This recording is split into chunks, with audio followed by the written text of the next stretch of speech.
আসসালামু আলাইকুম। ফার্মা হিসেবে নতুন আরো একটা টিউটোরিয়াল ভিডিওতে আপনাদের স্বাগতম। আজকে আমরা শিখব যে সরবরাহ কারিগর এই অপশনের কাজটা কি। তো অপশনটা দেখার জন্য আমরা এখানে ক্লিক করব। তারপর দেখেন দুটা অপশন আছে, সব সরবরাহকারী এবং সরবরাহকারী যোগ করুন। তো আমরা সব সরবরাহকারী আগে দেখবো এখানে কি আছে। এখানে ক্লিক করার পরে দেখেন এখানে 4টি কোম্পানি যোগ করা আছে।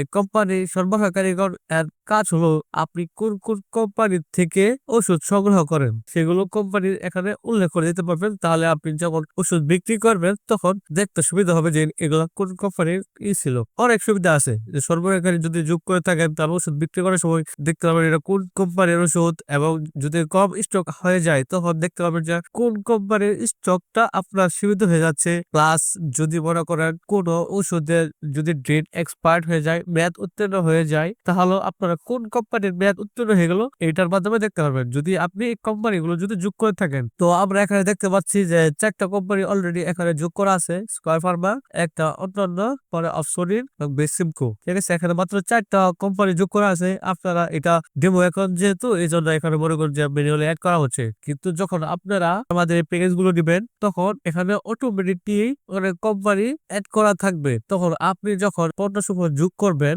তখনই আপনি এগুলো কোম্পানি দেখতে পারবেন অলরেডি। তো আপনাদের বোঝার সুবিধার্থে আমি ভিডিও বানিয়ে দেখাচ্ছি যে কিভাবে আরো এক্সট্রা যোগ করবেন। আপনারা অ্যাকাউন্ট নেওয়ার পর অলরেডি অনেকগুলো কোম্পানি দেওয়া থাকবে এই ওয়েবসাইটে। যদি তার বাইরেও যদি আরো কোম্পানি থাকে তাহলে সেগুলো কিভাবে ম্যানুয়ালি অ্যাড করতে পারবেন সেই জন্য আমাদের আজকের এই ভিডিও। তবে প্রথমে সরবরাহকারী করে দেখতে পাচ্ছি যে এখানে কিছু কোম্পানি দেওয়া আছে। তো আপনার যদি আরো কোম্পানি যোগ করতে চাও তাহলে নতুন সরবরাহকারী দেখেন এখান থেকে যোগ করতে পারবেন, অথবা নিচে দেখেন সরবরাহকারী যোগ করুন, এখানে আর একটা অপশন আছে। তো অপশনে ক্লিক করবেন, কোন কোম্পানি তার একটা ইমেল দিবেন, তারপর যে সেই কোম্পানির কাছে কি আপনি কি কোনো টাকা পাবেন নাকি পাবেন না, তারপর ফোন নাম্বার, ঠিকানা এবং সেই কোম্পানির একটা ছবিও চাইলে যোগ করতে পারবেন। তারপর সংরক্ষণে ক্লিক করলে অটোমেটিকলি সংগ্রহ হয়ে যাবে। দেখেন এখান থেকে আবার সরবরাহকারী তালিকা দেখতে পারবো।